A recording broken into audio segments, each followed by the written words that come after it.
जहर है लहराए फसलें खेत खेत में।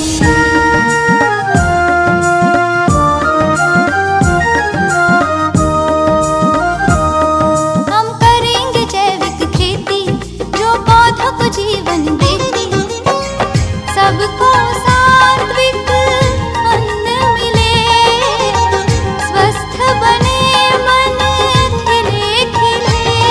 नए युग के लिए नई खेती, यह शाश्वत यौगिक खेती।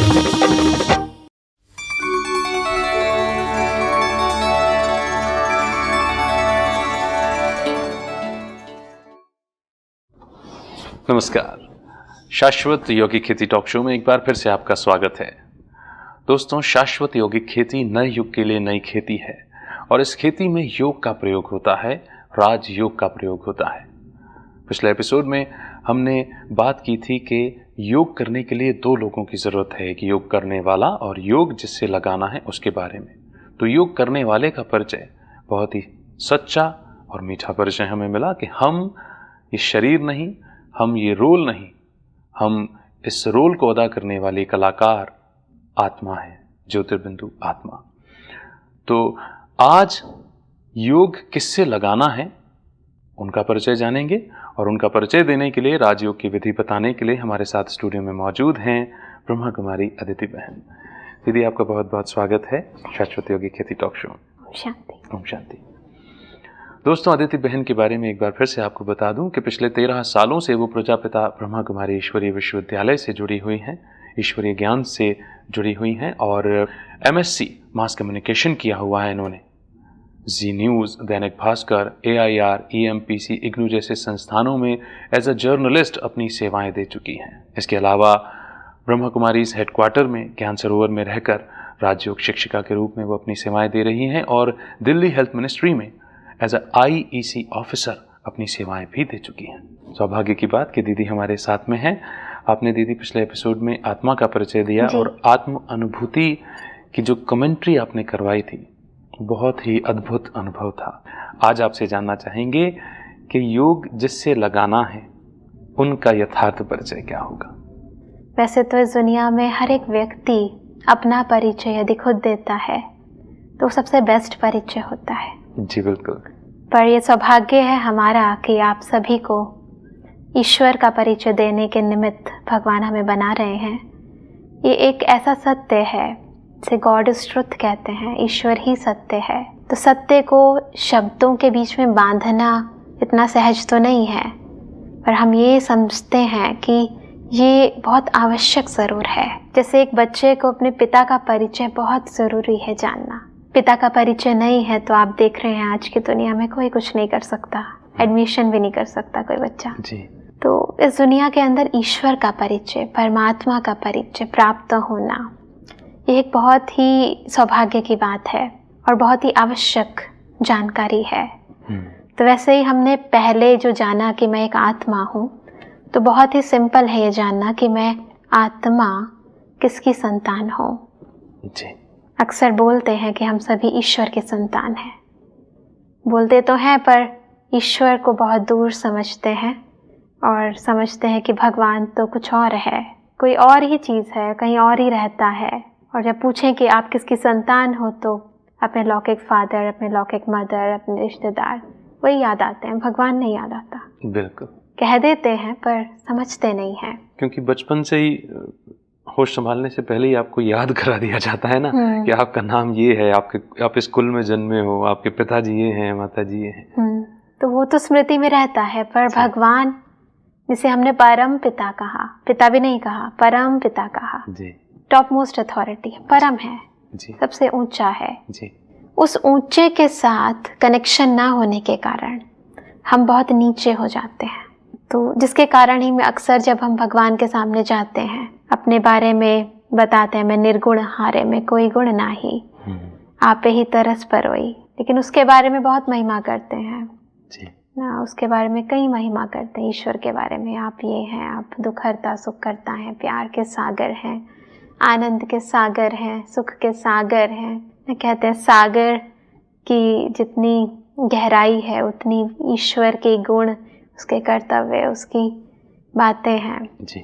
तो ईश्वर की महिमा अपरम अपार कहते हैं। हाँ जी। कहते भी हैं दुनिया के अंदर यदि सारे के सारे सागर को शाही बना लिया जाए, जंगल की लकड़ी को कलम बना लिया जाए जी। और संपूर्ण धरती को कागज बना दिया जाए हाँ और जी। स्वयं सरस्वती बैठ भगवान की महिमा लिखे तो वो भी बहुत कम है।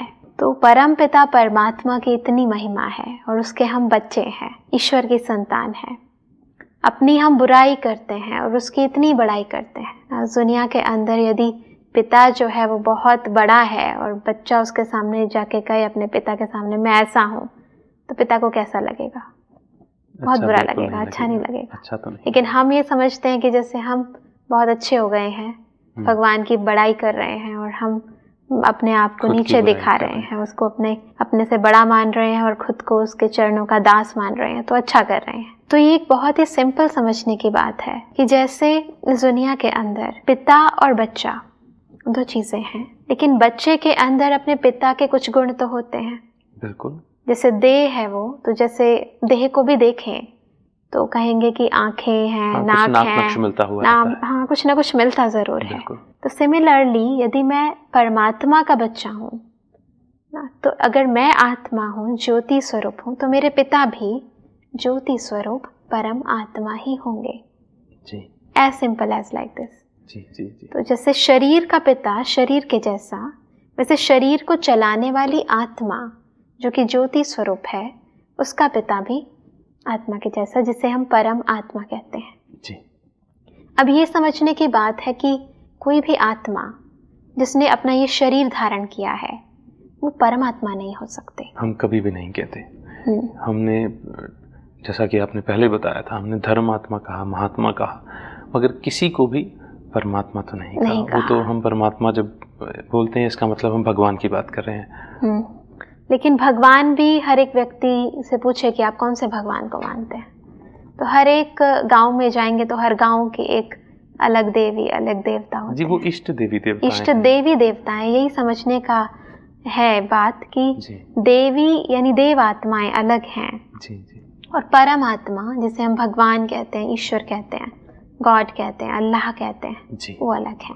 मैं समझता हूँ दीदी, पहले ये अंतर स्पष्ट था। लोग शायद शब्दों में भी ऐसे ही बोलते थे कि हम अपनी इष्ट देवी या कुल देवी की पूजना कर रहे हैं, या हमारे इष्ट तो हनुमान जी हैं, या हमारे इष्ट तो गणेश जी हैं। लेकिन आजकल मुझे ऐसा लगता है शायद हम इतने लापरवाह हो गए हैं शब्दों के इस्तेमाल में कि हम इन देवी देवताओं के लिए भी भगवान जैसा शब्द इस्तेमाल कर देते हैं। हालांकि आज हम जब ये चर्चा कर रहे हैं तो स्पष्ट वो स्मृतियां वापस आ रही हैं कि हाँ, ये इष्ट देवी देवता हैं और भगवान मतलब कहीं इनसे भी ऊपर की अथॉरिटी। जी, तो सबसे पहले हम ये समझें कि ये परम पिता परमात्मा की जब हम बात करते हैं, यानी ईश्वर वो सत्ता है जो सर्वधर्म मान्य है। बिल्कुल। जिसे सर्वधर्म के लोग सम्मति से मानते हैं। हर एक धर्म आत्मा उसे परम आत्मा यानी ज्योति स्वरूप के रूप में ही याद करते हैं। हिंदू धर्म के लोग उसे ज्योतिर्लिंग के रूप में याद करते हैं, अर्थात शिव। शिव शिव अर्थात ही बिंदु, शिव अर्थात ही कल्याणकारी। इसलिए भारत में 12 ज्योतिर्लिंग अति प्रसिद्ध हैं। जी। भारत में ईस्ट में जाएंगे, वेस्ट में जाएंगे, नॉर्थ में जाएंगे, साउथ में जाएंगे, सब जगह मिलेंगे। और उसको ना स्त्रीलिंग कहते हैं ना पुरलिंग कहते हैं, सदा ज्योतिर्लिंग ही कहते हैं। हाँ जी। तो यानी ये वो ना मेल बॉडी में है ना फीमेल बॉडी में है जी। उनका एक ही स्वरूप है, सदा ही वो ज्योत हैं। जी जी। उसी प्रकार यदि हम मुसलमान धर्म की बात करें तो वो भी उसे नूरे इलाही कहते हैं जी। यानी अल्लाह नूर समान है, नूर यानी प्रकाश। तो हमने ज्योति कहा, उन्होंने नूर कह दिया जी। बात तो वही है, प्रायवाची शब्द है, भाषा का फर्क है बस, और कुछ जी जी जी। सिमिलरली यदि हम देखें कि क्रिश्चियन धर्म के लोग क्लियर कट लिखा है कि God is light, Jesus Christ ने कहा God is light, I am the son of God. Very simple. ईश्वर क्या है? लाइट है, प्रकाश है, प्रकाश है। ज्योति कहें, प्रकाश कहें, नूर कहें, है ना। सिख धर्म को जो मानते हैं तो गुरु नानक साहिब ने भी उंगली ऊपर दिखाई और कहा एक ओमकार है वो। हाँ जी। ओम का अर्थ ही आत्मा है, यानी आत्मा के आकार के ही है जी जी जी। अकाल मूर्त है जी, यानी वो मूर्त जिसको काल ना खा सके। हाँ जी। यानी समय के अनुसार जो चीज खत्म ना हो, जिसमें चेंज ना आए, इसलिए उसे अकर्ता कहा, अभोक्ता कहा। तो ये सारी बातें ये सिद्ध करती हैं कि हम जो कहते हैं कि हिंदू, मुस्लिम, सिख, ईसाई आपस में है भाई भाई जी। तो ये आपस में विश्व बंधुत्व की जो भावना है जी। इनको बढ़ाने वाला हमारा पिता ही है जो हम सब बच्चों को फिर से उस स्थिति पर लेकर आता है, उस स्मृति में लेकर आता है कि तुम सब इन देह के धर्मों से अलग अपने निजी, जिसे हम कहते हैं स्वधर्म में टिको, और अपने स्वधर्म में टिककर अपने उस परम पिता परमात्मा जो हम सबका पिता है उसको याद करो। पर फिर कई बातें हैं ईश्वर से संबंधित की, जैसे अभी हम हाल ही में कुछ लोगों से मिले तो कहते हैं कि नेचर इज गॉड, जो इस दुनिया के अंदर प्रकृति है वही भगवान है जी। तो हर एक व्यक्ति के सोचने का ढंग कि ईश्वर कहाँ है वो भी डिफरेंट है। तो सबसे पहले ये भी समझना है कि यदि मैं आत्मा हूँ, पिता परमात्मा की संतान हूँ, तो परमात्मा रहते कहाँ हैं? तो यदि नाम उनका शिव है, रूप में ज्योति बिंदु है, तो रहते कहाँ हैं वो? मतलब क्योंकि यदि मैं किसी को भी याद करना चाहती हूँ तो मुझे उसके बारे में, यानी योग लगाना चाहती हूँ, उसके बारे में यथार्थ पता होना चाहिए कि मेरा नाम क्या है, रूप क्या है, रहते कहाँ हैं। जैसे बच्चे से को बताया जाता है where do you live, next question आता है तो पिता कहाँ रहते हैं? सब जगह रहते हैं, हर चीज में रहते हैं। जैसे कहते हैं कण कण में रहता है भगवान। हाँ जी, मान्यता तो ऐसी बन गई है कि कण कण में, जर्रे जर्रे में रहते हैं। तो परम पिता परमात्मा स्वयं बताते हैं ये कि मैं कहाँ रहता हूँ, कि मैं इस दुनिया में नहीं रह सकता। सपोज करें कि ये मान लेते हैं कि दुनिया में है, तो एक शाश्वत सत्य है कि कोई भी चीज़ जहाँ पर भी है वहाँ पर उसकी प्रॉपर्टीज़ भी होंगी, उसकी क्वालिफिकेशन भी होगी। वो जैसा है उस तरह की भासनाएं, भावनाएं वहाँ फैलती होंगी जी। जैसे कि अगर बर्फ़ है तो ठंडी होगी ही होगी जी। ऐसा नहीं कहेंगे कि ठंडी नहीं है पर बर्फ़ है। उसी प्रकार यदि हम परमात्मा की बात करते हैं, अपने पिता की बात करते हैं, तो परम पिता परमात्मा की तो महिमा अपरंपार है, सुख का सागर है, शांति का सागर है, प्यार का सागर है। और यदि वो सब जगह है तो सब जगह ये सब चीज़ें व्यापक होनी चाहिए। लेकिन यहाँ तो देखते हैं कि सर्वशक्तिमान भी कहा गया उन्हें, यानी कि सब कुछ सर्वशक्तियाँ हैं, वो सब ये गड़बड़े होनी ही नहीं चाहिए, होनी नहीं चाहिए, डेफिनेटली नहीं होनी चाहिए। तो इसीलिए ही सारी दुनिया उसे बुलाती है, क्योंकि बुलाया ही उसको जाता है जो यहाँ नहीं है। जो है उसको तो कोई नहीं बुलाता। बिल्कुल। इवन मंदिरों में भी जाते हैं या तीर्थ स्थानों में भी जाते हैं तो जो आरतियाँ, जो पूजा, जो अर्चनाएं हम करते हैं, जो गीत हम गाते हैं, उनमें हम उसको पुकारते हैं कि आ जाओ, एक बार दर्शन दे दो। बिल्कुल। तो दर्शन मांग रहे हैं, ये अपने आप में सिद्ध करता है कि वो यहाँ नहीं है। तो फिर कहाँ है? तो वो भी हम स्वतः ही देखते हैं कि जब हम उसको याद करते हैं तो कहते हैं ऊपर वाला जाने। हाँ जी। कभी नहीं कहते नीचे वाला जाने, कभी नहीं कहा। यदि वो यहाँ है, इस धरती पर है, तो कहना चाहिए हम नीचे वाला जाने, पर उसको ऊपर याद करते हैं। इसलिए कहते हैं ऊंचा तेरा नाम, ऊंचा तेरा धाम, ऊंचे ते ऊंचा तो भगवान। जी जी। तो वो ऊंचा है, बहुत ऊंचा कहीं रहता है, उसका धाम ऊंचा है जी। तो मुसलमान जो हमारे भाई हैं वो भी उसको ऐसे याद करते हैं जी। तो जब ईश्वर की याद भी आती है तो हर एक की दृष्टि ऊपर जाती है जी। तो इससे यह सिद्ध है कि परमात्मा इस धरती पर नहीं है, इस सृष्टि पर नहीं है, सृष्टि से ऊपर, जिसे हम परम धाम कहते हैं, परलोक कहते हैं। जी जी। इसीलिए कहते हैं ब्रह्मलोक में रहने वाला है। हाँ जी। इसलिए कहते हैं पार ब्रह्म परमेश्वर तुम सबके स्वामी। गीत गाते हैं, हाँ खुद ही गाते हैं कि हम परे ते परे ब्रह्मलोक में रहने वाला है वो जी। एक बहुत ऊंचे स्थान जिसे हम परम धाम कहते हैं, ब्रह्मलोक कहते हैं, निर्वाण धाम कहते हैं। तो उस स्थान पर रहते, उस परम पवित्र स्थान पर रहते हैं ना। उस पवित्र स्थान का नाम ही अलग अलग जगह अलग अलग नामों से पुकारा जाता है जी। तो जब बहुत ज़्यादा सृष्टि के अंदर नेगेटिविटीज़ आ जाती हैं, जिसे हम कहते हैं दुनिया पतित बन जाती है, दुनिया में पापाचार, भ्रष्टाचार बढ़ जाता है, जिसके लिए गायन है यदा यदा ही धर्मस्य, ग्लानिर्भवति भारत। तो परमपिता परमात्मा जब हमारे स्वधर्म की ग्लानि हो जाती है, जी, भूल जाते हैं इस धारणा को, वो धारणा जो लेकर आई थी, वो हमारा ओरिजिनल जो नेचर है, सुख का, शांति का, आनंद का, प्यार का, इन सब की ग्लानि हो जाती है। और वो आत्माएं जो परमात्मा की संतान है, वो सुख की जगह दुखी हो जाती हैं। जी, उनके जीवन में प्यार नहीं रहता। एक दूसरे से हम बार बार एक्सपेक्ट करते हैं कि हमें दूसरा प्यार दे, तो प्यार नहीं होता, तो भगवान को बुलाते हैं। नफरत होती है, ईर्ष्या होती है, द्वेष होता है, शांति नहीं है, शांति के लिए भटकते हैं, गुफाओं में जाते हैं। अगर मॉडर्न सोसाइटी के लोग हैं तो कहते हैं मुझे अकेला रहना है, फार्म हाउसेस बना देते हैं, हाँ जी, घूमने कहीं दूर चले जाते हैं शांति के लिए, पीस के लिए, कॉन्फ्रेंसेस करते हैं पीस के लिए, शांति के लिए। उस चीज़ के लिए हम इतना भटक जाते हैं जो कि मेरी ओरिजिनल प्रॉपर्टी है, तो गिर जाते हैं उस निजी धारणा से। इसे कहते हैं धर्म की अति ग्लानि हो जाती है। हाँ जी। तो उस समय परम धाम को छोड़कर परम पिता परमात्मा इस धरती पर आते हैं। अगर वो नहीं आते होते तो शायद हम बुलाते ही नहीं, क्योंकि टेस्ट किया हुआ है उसके आने का। और कहीं ना कहीं मैं समझता हूँ कि अगर संबंध ही पिता पुत्र का है जी, तो अगर आत्मा को कहीं ना कहीं अंतर मन में ये स्मृति है, हाँ जी, कि मेरा संबंध बहुत गहरा है उनसे और मैं बुलाऊंगा तो उनको आना ही होगा। वो आए भी हैं और हमें वो सब मिला भी है जी, क्योंकि हम बुला रहे हैं। इससे ये सिद्ध है कि कभी वो आए हैं इस धरती पर। जी, तो परम पिता परमात्मा स्वयं इस धरती पर तब आते हैं जब इस दुनिया के अंदर नेगेटिविटी अपने चरम सीमा पर होती है। जी, ईश्वरीय आराधनाएं, उसको पुकारने की प्रक्रियाएं अलग अलग तरीके से बहुत ज़्यादा बढ़ जाती है, व्रत, उपवास, जप, तप।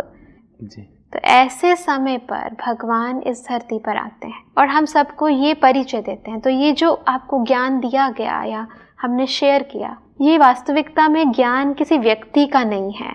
ये भी समझने का विषय है कि ये ज्ञान मुझे, मेरा और परमपिता परमात्मा का, कि वो कौन है, ये कोई व्यक्ति नहीं बता सकता।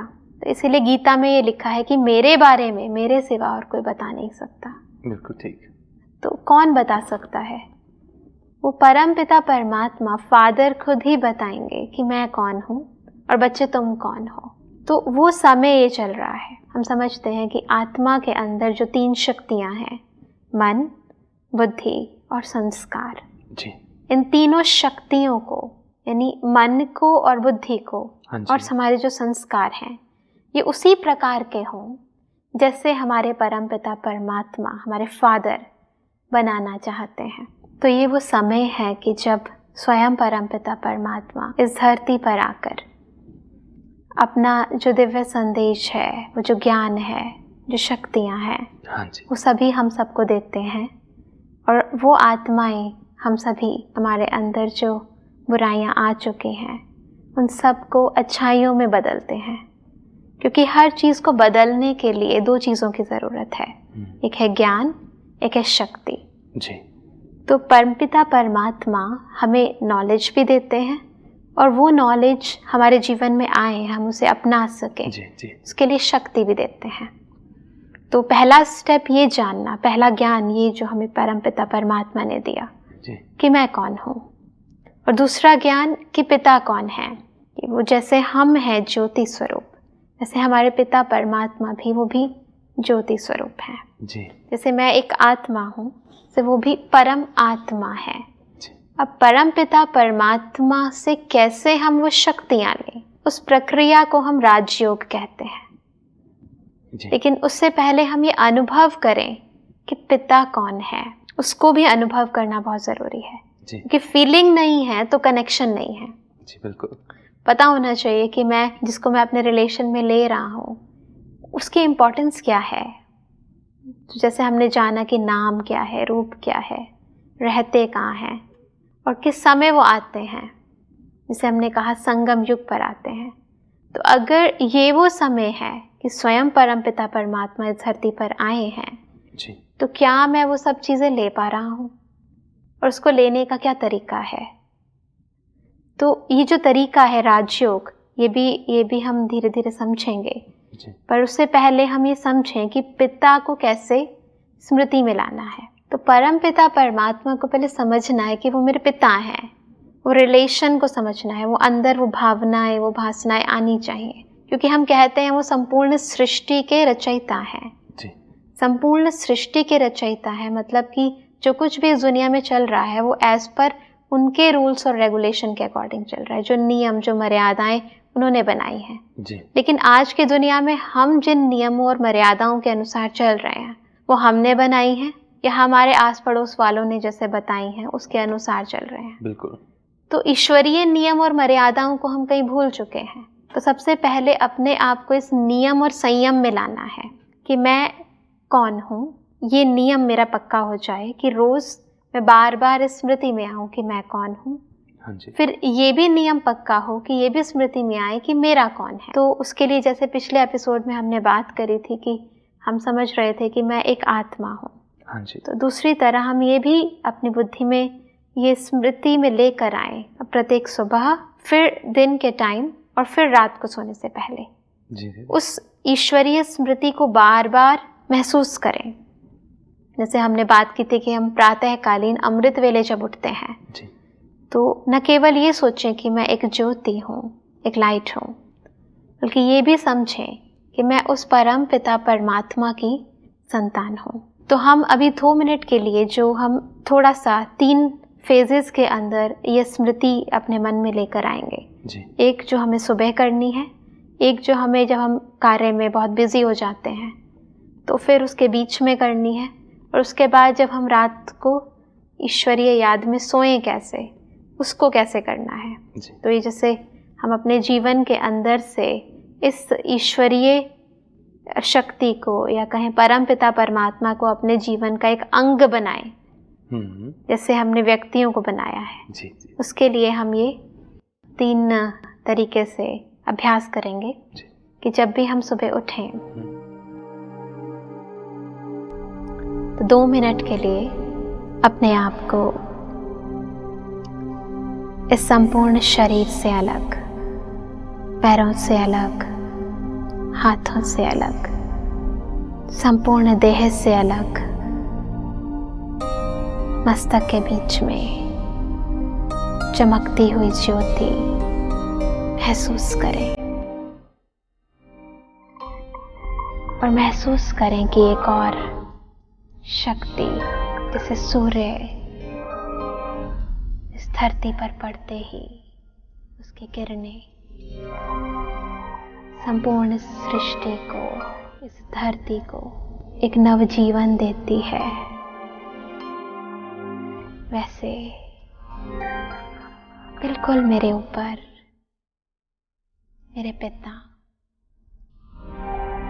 जो कि सर्वशक्तिवान है, ज्ञान और शक्तियों के सूर्य हैं, अपनी शक्तियां ईश्वरीय प्रकंपनों की तरह मुझ पर बरसा रहे हैं।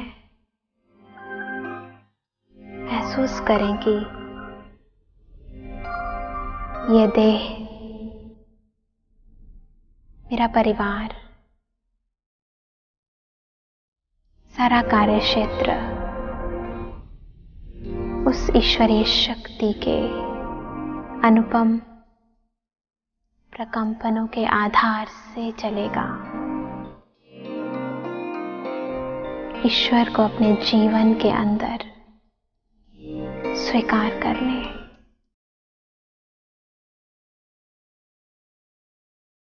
उन शक्तियों को महसूस करें, अनुभव करें।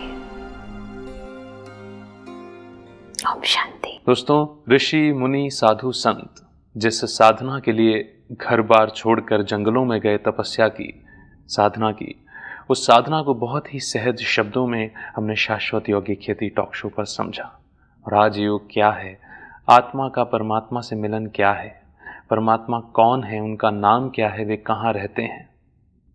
आज ये सहज परिचय हमने शाश्वत योगी खेती टॉक शो में समझा। अदिति दीदी ने बहुत ही सहज और सरल शब्दों में हमें बताया शाश्वत योगी खेती करना तो है क्योंकि नया युग आने वाला है और अन्न को, भोजन को अमृत बनाना है। धरती माँ को वापस उपजाऊ बनाना है, मानवता का कल्याण करना है। इस सारे श्रेष्ठ जिम्मेदारियों को अपनाने के लिए हमें राजयोग सीखना होगा। हमने राजयोग सीखा है, इसे और सहज विधि से प्रजापिता ब्रह्मा कुमारी ईश्वरीय विश्वविद्यालय द्वारा संचालित शाखाओं पर जाकर आसानी से समझा जा सकता है, सीखा जा सकता है। गीता पाठशालाओं में जाकर के इसे सीखा जा सकता है। मुझे उम्मीद है कि आप वहाँ जाएंगे, राजयोग को सीखेंगे, आत्म और परमात्म अनुभूतियों को अनुभव करेंगे। आज के इस कार्यक्रम में इतना ही। कार्यक्रम की अगली कड़ी में एक नए विषय के साथ आपके बीच में फिर से हाजिर होंगे। तब तक के लिए दीजिए इजाज़त। नमस्कार।